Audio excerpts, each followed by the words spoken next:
시청자 여러분 안녕하십니까? 이데일리엔 성주원입니다.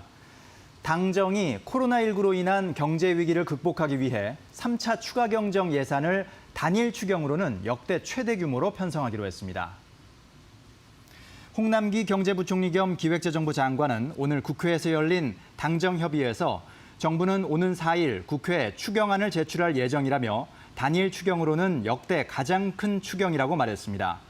김태년 더불어민주당 원내대표는 최악의 상황까지 대비하는 충분한 재정 정책이 필요하다며 충분한 재정은 유동성과 고용 안정을 위한 방파제 역할을 할 것이라고 설명했습니다. 김 원내대표는 3차 추경을 이달 안에 반드시 처리하겠다고 강조했고 홍 부총리는 국회 통과 이후 3개월 안에 추경 금액의 75%가 집행되도록 하겠다고 밝혔습니다. 코로나19 팬데믹으로 수출이 줄면서 올해 한국의 무역액 1조 달러 달성이 어려울 것으로 보입니다. 금융권에 따르면 한국은행은 올해 무역 규모를 작년보다 9.1% 감소한 9,500억 달러로 전망했습니다.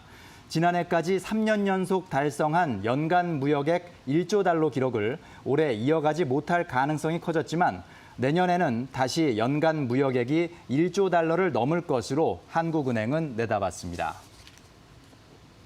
일본이 우리 정부의 수출 규제 관련 최후 통첩에 끝내 답을 하지 않았습니다. 산업통상자원부는 일본 측에 수출 문제 해결을 위한 방안과 입장을 5월 말까지 밝히라고 요구했지만 공식 답변을 받지 못했습니다. 이에 따라 우리 정부는 세계무역기구 제소 절차를 밟으며 일본을 압박할 것이라는 관측이 나오고 있습니다. 산업부는 여러 상황을 종합해 대응해 나갈 것이라며 신중한 입장을 보였습니다. 국책은행이 대한항공에 긴급 지원한 자금을 기간산업안정기금으로 이관하는 방안을 정부가 추진합니다.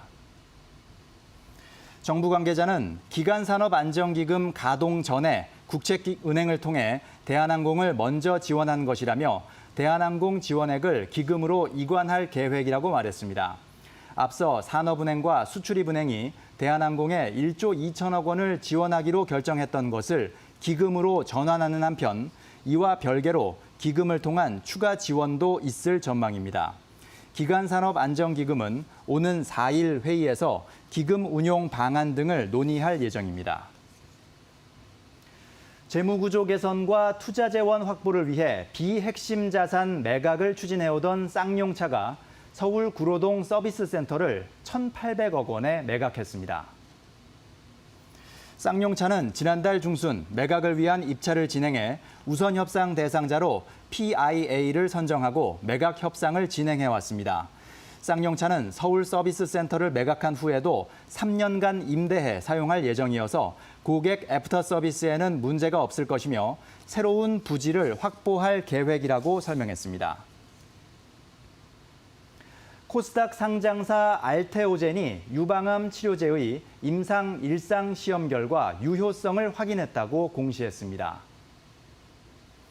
알테오젠은 이번 임상 1상을 통해 안전성 및 유효성을 확인했으며 임상 2상 권장 용량에서 탁월한 효능을 보일 것을 기대한다고 밝혔습니다. 이번 임상 시험 결과는 미국 임상종양학회에서 발표됐습니다. 지금까지 이데일리엔 성주원이었습니다. 이어서 간추린 소식 전해드립니다.